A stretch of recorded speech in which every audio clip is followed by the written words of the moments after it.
Assalamu alaikum. I hope that you all will be very fine. Today we are going to discuss the present continuous tense. Present continuous tense कब use करते हैं? What is happening now और what is happening around.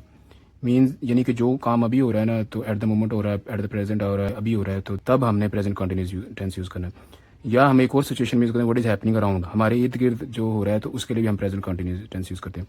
Present continuous tense क्या होता है? उसका ये जो टू बी फॉर्म होती है उसमें हेल्पिंग वर्ब इज एमआर लगता है, वर्ब की फर्स्ट फॉर्म लगेगी और साथ में आईएनजी लगेगा। ठीक है, जो प्रेजेंट कंटिन्यूस टेंस होता है उनके साथ ये वाले वर्ड लिखे होते हैं। नाउ, नाउ का मतलब होता है अभी, एट द प्रेजेंट यानी ये इसका मीनिंग भी अभी होता है, एट दिस मोमेंट यानी इसी लम्हे, दीज डेज इन दिनों में, ये सारे वर्ड हम प्रेजेंट कंटिन्यूस टेंस के साथ यूज़ करते हैं।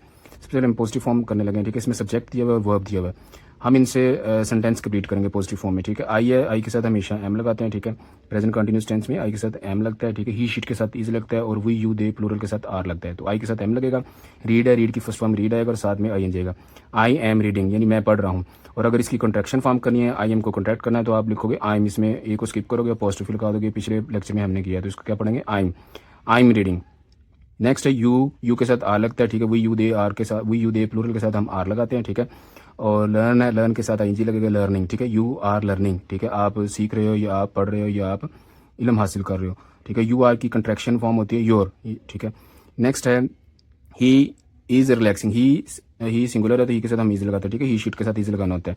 He is relaxing. ठीक है, वो आराम कर रहा है, तो ही इज की कंट्रैक्शन फॉर्म होती है, कंट्रैक्ट करेंगे तो हम लगाएंगे ही इज।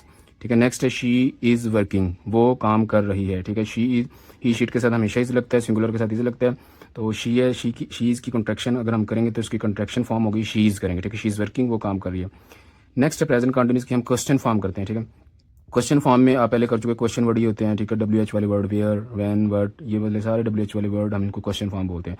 तो क्वेश्चन वर्ड में हम प्रेजेंट कंटिन्यूस टेंस कैसे यूज़ करते हैं? पहले क्वेश्चन वर्ड दिया हुआ है, फिर ऑब्जेक्ट दिया और ब्रैकेट में सब्जेक्ट दिया हुआ है और वर्क यानी काम करने वाला दिया हुआ है। ठीक है, तो हमने इसके स्ट्रक्चर को समझना है। अगर क्वेश्चन फॉर्म आ जाए तो इसका स्ट्रक्चर कैसे होता है? सबसे पहले डब्ल्यू एच वर्ड होता है, उसके बाद सब्जेक्ट के हिसाब से हमने इसका हेल्पिंग वर्ब बनाना। डब्ल्यू एच के फौरी बाद हमने helping verb is am are लगाना है। इन सारों में देखिए एम आर इज, सब में हेल्पिंग वर्ब लगेगा डब्ल्यू एच के फौरी बाद, फिर सब्जेक्ट आएगा। ये जो हेल्पिंग वर्ब है इस सब्जेक्ट के हिसाब से आई है तो हम एम लगा देंगे। ठीक है, वेयर एम आई, और वर्क के साथ आई एन जी आ जाएगा, वर्किंग दिस मंथ, और लास्ट में क्वेश्चन मार्क लगाना है लाजमी।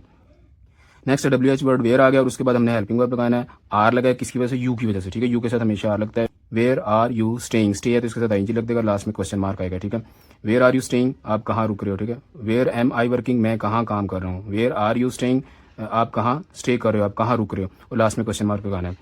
नेक्स्ट है व्हाट इज ही, ये जो इज है ही के वजह से लगा है, डब्ल्यू एच की पूरी बात हमने हेल्पिंग वर्ब लगाना। What is he reading this week, वो इस हफ्ते क्या पढ़ रहा है।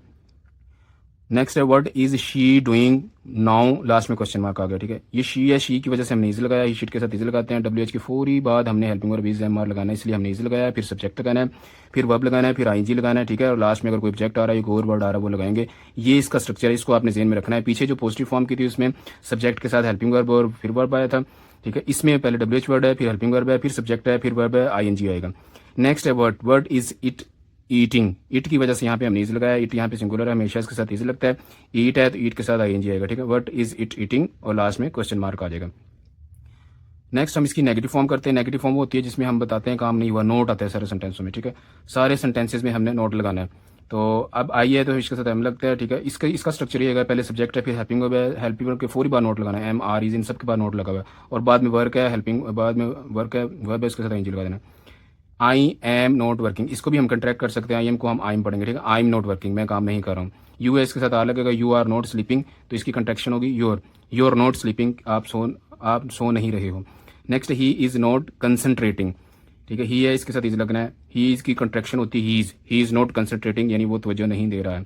शी इज नॉट कुकिंग, वो पका नहीं रही है। शी इज है तो इसकी कंट्रैक्शन होगी शी इज नॉट कुकिंग। अच्छा, next spelling of verb plus ING. तो जब हम कोई भी एक्शन वर्ड उसके साथ आईएनजी लगाते हैं तो कुछ वर्ड ऐसे होते हैं उसके जो लास्ट लेटर उसको हमने डबल करना होता है, और कुछ ऐसे वर्ड होते हैं जिसके लास्ट पे हमने आई लगाना होता है, ई को रिमूव कर। ये जो वर्ड हैव है, अगर हैव के साथ अगर हमने आईएनजी लगाना है, इस ई को हमने रिमूव करना है और ई की जगह पे आई कर देना। ठीक है, हैविंग, जिस वर्ब के लास्ट पे ई आएगा, ई को रिमूव करके ई को हटा के उसकी जगह पे आईएनजी लिखना। ठीक है, स्टॉप, स्टॉप के साथ स्टॉपिंग, यानी अब ये पी है, ये डबल पी हो गया, क्यों है? क्योंकि ये कॉन्सोनेंट है। जितने भी कॉन्सोनेंट आएंगे किसी भी वर्ब के लास्ट पे कॉन्सोनेंट जब भी आएगा उसको कॉन्सोनेंट को हम डबल कर देते हैं। पी है तो डबल पी हो गया। ठीक है, स्टॉपिंग। अब जिस तरह प्लॉट है, इसके लास्ट पे कॉन्सोनेंट है, टी को भी डबल कर देना, प्लॉटिंग। स्विम है, स्विम के लास्ट पे एम है, ये भी कॉन्सोनेंट है, एम को डबल कर देना, स्विमिंग। गेट है, इसके लास्ट पे टी है, इसको डबल कर देना गेटिंग। नेक्स्ट वर्ड है बिगन, ठीक है, इसके लास्ट पे कॉन्सोनेंट साउंड नहीं दे रहा है, इसलिए हम इसके साथ बिगनिंग करेंगे, डबल नहीं किया इसको। रिमूव है, इसके लास्ट पे ई है, ई को रिमूव करेंगे तो आईएनजी लगा देंगे रिमूविंग। हायर है, इसके लास्ट पे ई है, ई को रिमूव करना, आईएनजी कर देना हायरिंग।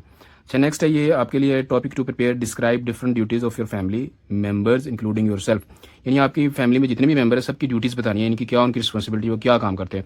और हमेशा जो ड्यूटीज़ होती है रिस्पॉन्सिबिलिटीज़ होते हैं, या तो हम उसको हैज़ टू या हैव टू के साथ यूज़ कर रहे होते हैं, ठीक है। हैज़ टू जब भी किसी वर्ड किसी सेंटेंस के साथ हैज़ टू या हैव टू लगा रहे होते हैं, इसका मतलब वो रिस्पॉन्सिबिलिटी ड्यूटीज़ होती है। मेरी रिस्पॉन्सिबिलिटी है टीचिंग करना, तो मैं कहूँ I have to teach the students.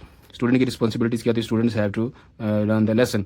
तो इसी तरह आपके फैमिली में भी जितने जितने जिस तरह आपकी mother has to cook the food, तो उसकी जो रिस्पॉन्सिबिलिटी है, इस तरह से आपने जितने भी family member, sister has to do the house chores, तो उसको घर के काम करना है।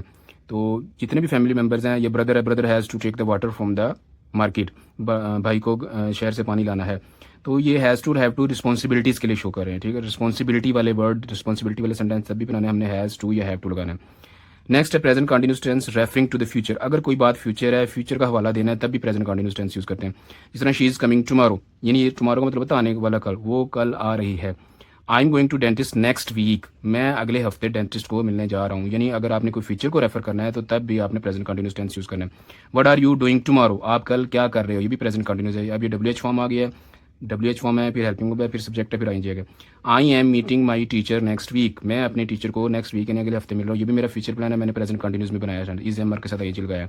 He is starting new book next month, वो अगले हफ्ते नई किताब शुरू कर रहा है, ठीक है, ये भी फ्यूचर प्लान है, इसके साथ हमें आई लगा देना। She is starting new job next year, वो अगले साल नई जॉब स्टार्ट कर रही है, ठीक है, नई जॉब स्टार्ट कर रही है, तो ये भी प्रेजेंट फ्यूचर का प्लान है, तो हमने प्रेजेंट कंटिन्यूस कर लिया। I am going to gym on weekend, ये भी फ्यूचर में आ रहा है, वीकेंड पे बात हो रही है, तो अगले वीकेंड वो कह रहे हैं वीकेंड में मैं वीकेंड पे जिम जा रहा हूँ, तो ये भी फ्यूचर प्लान की बात हो रही है, हमने प्रेजेंट कंटिन्यूस टेंस यूज़ किया।